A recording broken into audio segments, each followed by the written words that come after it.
inflation. In a report, the global organization projects the Philippine GDP for 2026 and 2027 to grow by 5.7 and 6.1% respectively. It cited low inflation, robust labor market conditions, as well as steady remittance inflows to lift consumer spending.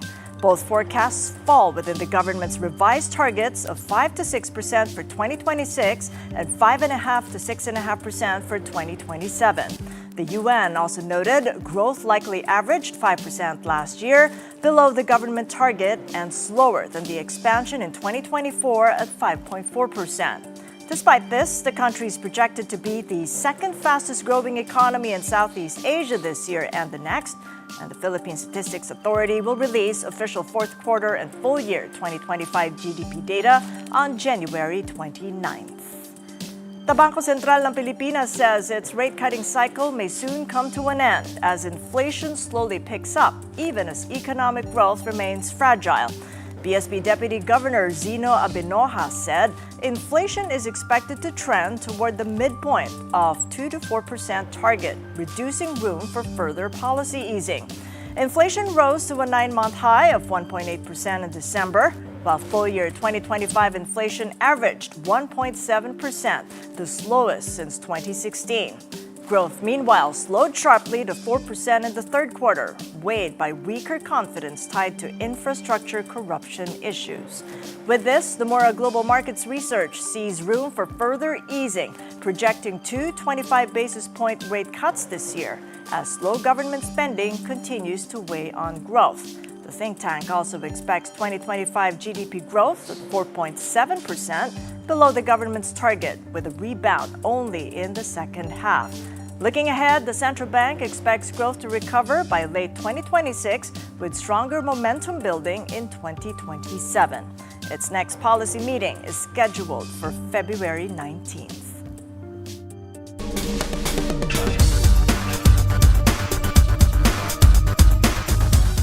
Well, joining us this morning is Research Head for First Metro Investment Corporation, Christina Ulang. Welcome back, Chris, and a very happy New Year. Hi, good morning, Cathy. Happy to be here. Happy New Year. We're starting the year with economic growth forecast coming off on the PSEI. Where in the range are you leaning today, given those reduced economic growth forecasts? And what would make you upgrade or downgrade that target?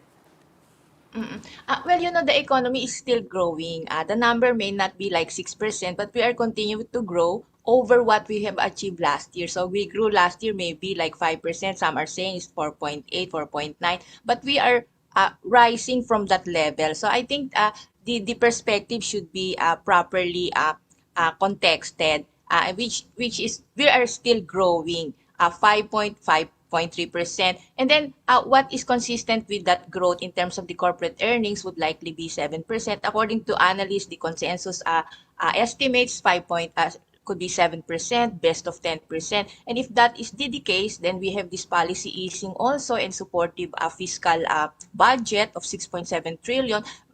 It is very possible that we can have an upside of as much as 10%, which could be like 6,700 for the PSA. It may not be a bull run. Sure.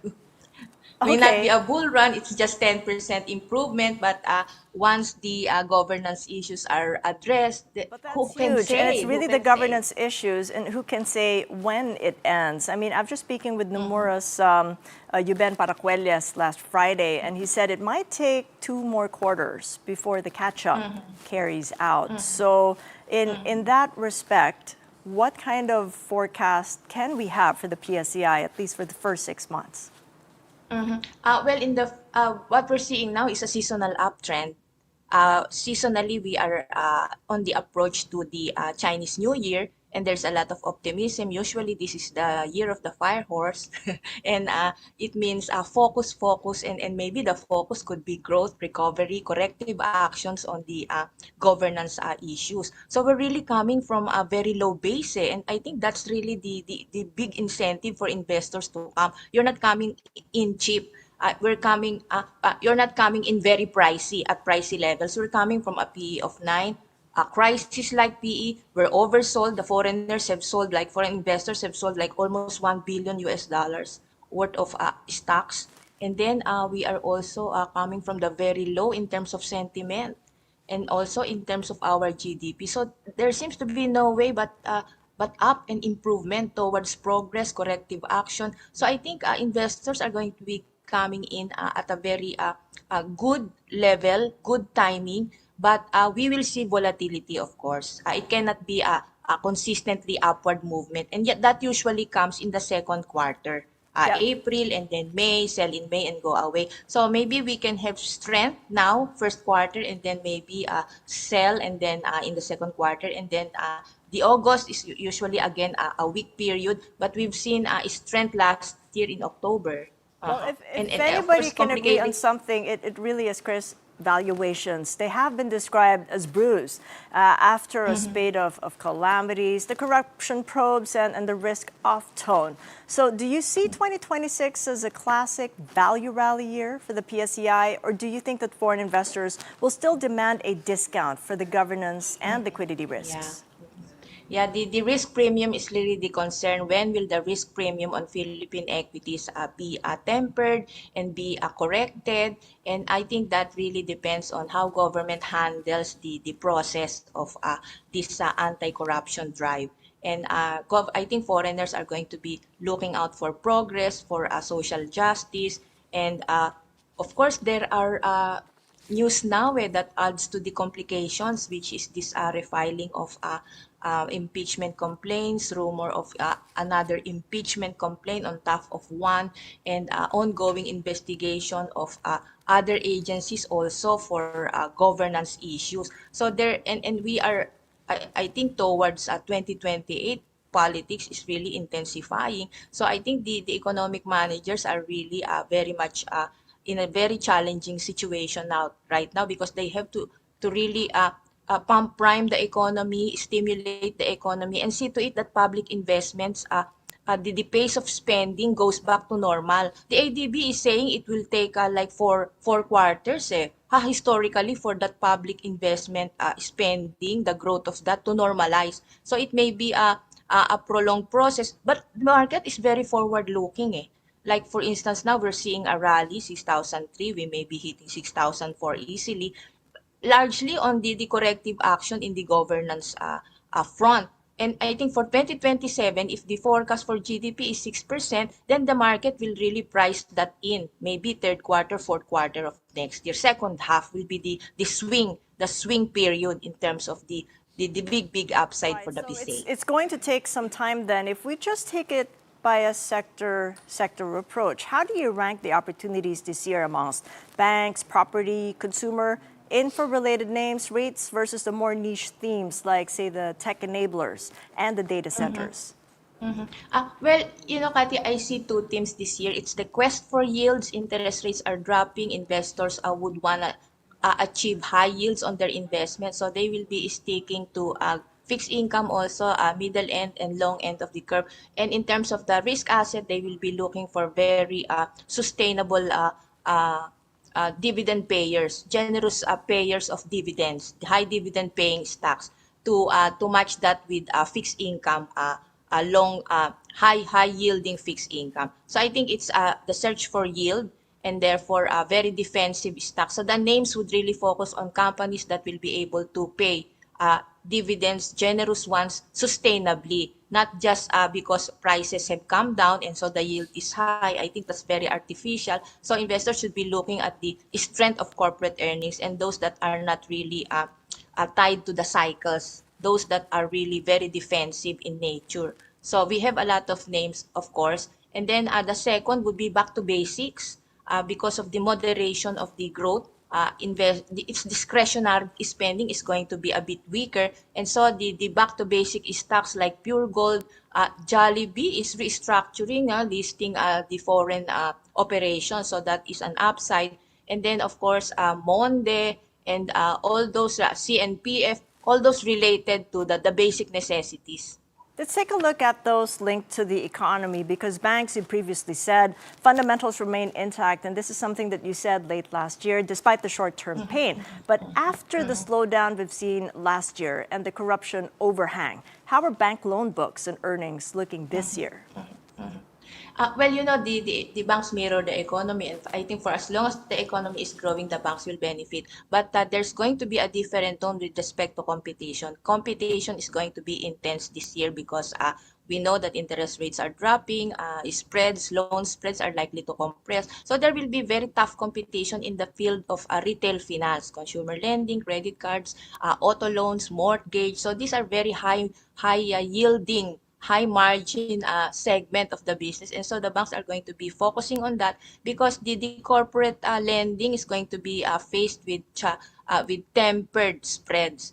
And I think the banks are going to be aware of the need for more holistic approach. Of course, they're maintaining that relationship management, and then the need for AI application for greater efficiency, and then of course very good credit screening because provisions need not go up. Provisions need not go up, spreads need not go down. So I think they will be embarking on very wise strategies to really tap the market very well. Very So, focused marketing, retail finance. right, where are you then on non-performing loans, the credit costs, capital buffers for the sector? Is there any systemic risk, or is it more of a stock-picking story among the big banks? I think the banking sector is very healthy. We've seen the capital adequacy ratio like 17%, 16%, and then our NPL ratio 3%. For the big banks, it's 1.7% Metro Bank, the best in terms of asset quality. And I think the big banks have learned the lessons from way back to really take care of provisions and provisions buffer. Metrobank has one of the biggest provisions and really you're in good hands. Very aware of the shocks that may come in the future, and so better to be prepared.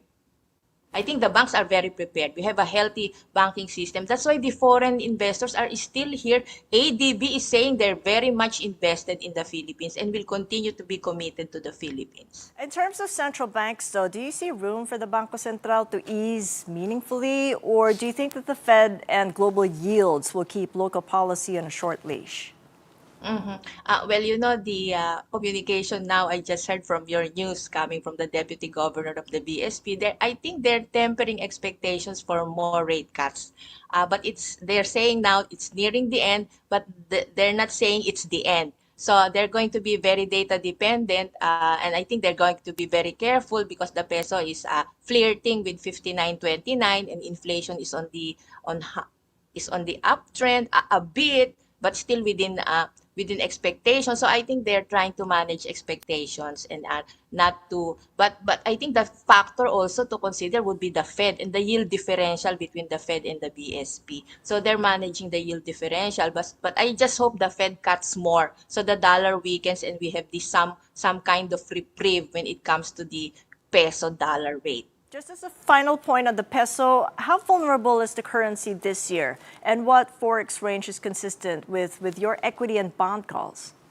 Well, if you're going to look at the Big Mac index, if you're going to use that uh, uh,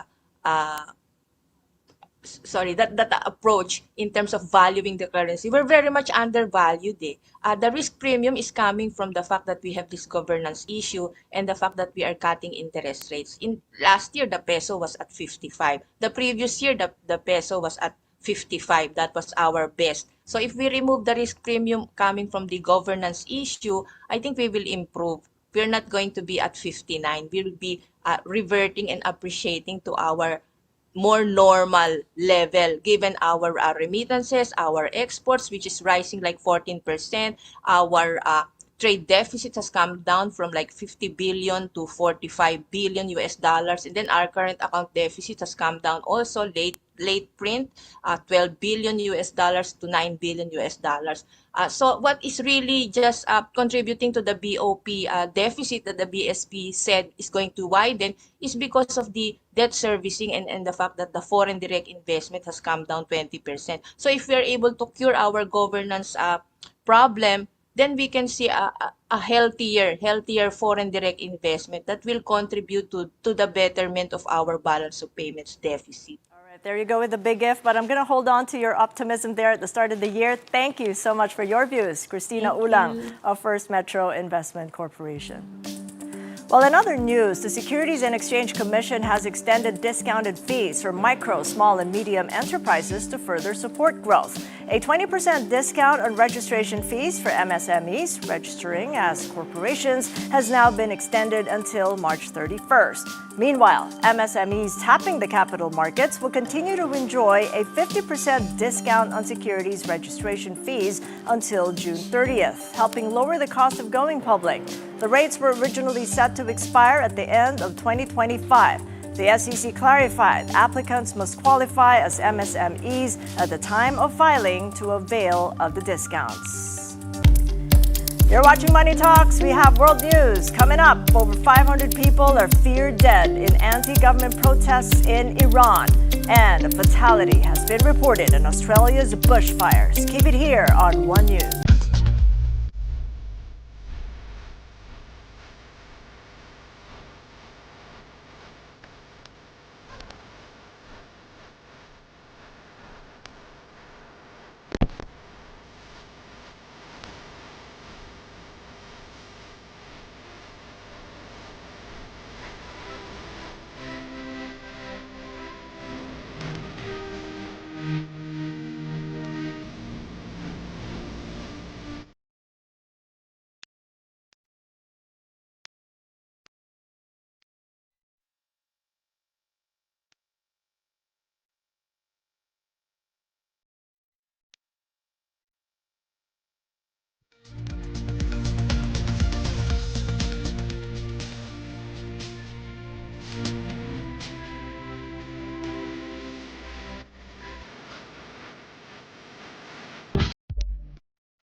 Welcome back to Money Talks. I'm Cathy Yang. The world's biggest prediction market has paid out over $400,000 to an anonymous trader after betting that Venezuelan President Nicolas Maduro would be out of office, fueling suspicions of insider trading.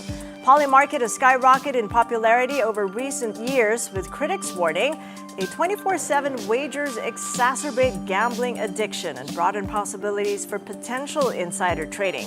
The $400,000 payout turned suspicious as wagers for Maduro's capture were made just hours before U.S. President Trump announced a surprise raid in Caracas that ultimately led to the Venezuelan leader's ouster.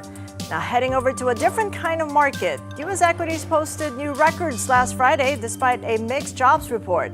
The Nasdaq rose by 0.8%, S&P 500 climbed 0.6%, its second all-time high for 2026, and the Dow advanced by nearly 0.5%, closing at a record for the third time this year. The U.S. added 50,000 jobs in December, slowing than the 56,000 gain in the previous month, but unemployment rate fell to 4.4%. The benchmark 10-year Treasury yields ticked down 4.17%. As for gold prices, they rose to $4,490 per ounce. U.S. futures point to declines with the markets open later tonight Manila time. The Nasdaq falls 0.6%, S&P 500 slides 0.4%, and the Dow declines by over 0.5%. Stock futures are sliding as Fed Chair Jerome Powell becomes the subject of a criminal inquiry. More about that in a few moments. As for Asian markets, they're rising this Monday, tracking Wall Street's gains. Japan's Nikkei 225 up 1.6%, South Korea's Kospi climbs 1%, and the Australian ASX 200 advances by 1/3%. Let's take a look at our own markets at the start of a brand new trading week. PSCI opens this Monday higher, 6,351. That's up by a less than 0.1%. The stock market closed last Friday higher by 0.4%, capping a stellar showing for the local bourse as it advanced by 3.5% week on week. But investors will be more cautious this week as they await for fresh catalysts. For Jofit Tantiangco of PhilStocks Financial, the markets may see strong selling pressures driven by profit-taking activities. As for the Philippine peso, it opens today a tad stronger, 59.22 to the dollar. Peso weakened Friday by 7.5 centavos to close at 59.245. And traders see no end in sight for the local unit's decline, with the U.S. jobs data bolstering expectations the Fed will hold rates when the board meets on January 27th and 28th. The 10-year government bond yields have ticked up 6.027% from the previous close of 6.001%. And still on the markets, PSE President Ramon Monzon is targeting 4 IPOs and a 175 billion peso capital raising goal this year.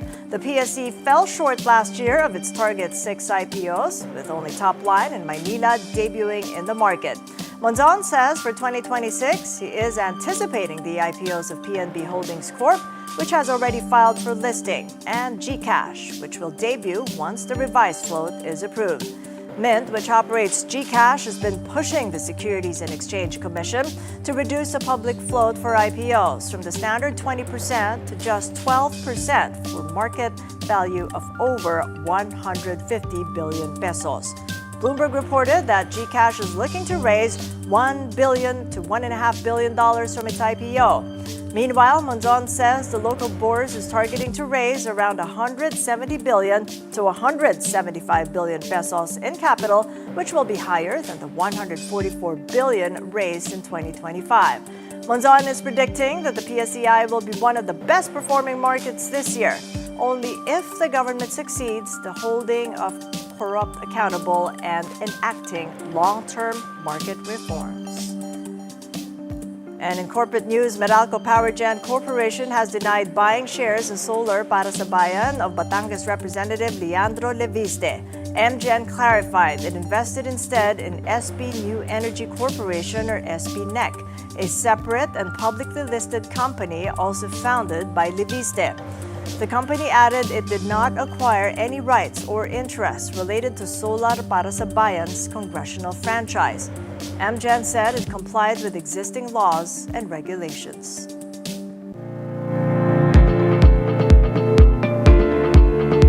And the headlines from around the globe. In the U.S., Federal Reserve Chair Jerome Powell confirms the Fed received grand jury subpoenas from the Justice Department, threatening criminal indictments over the central bank's renovation project. Powell describes the move as a pretext and a consequence for setting interest rates, quote, based on our best assessment of what will serve the public, rather than following the preferences of the president. The New York Times reported the U.S. Attorney's Office in the District of Columbia, headed by Trump ally, has opened an inquiry in November as to whether Powell lied to Congress about the scope of the project.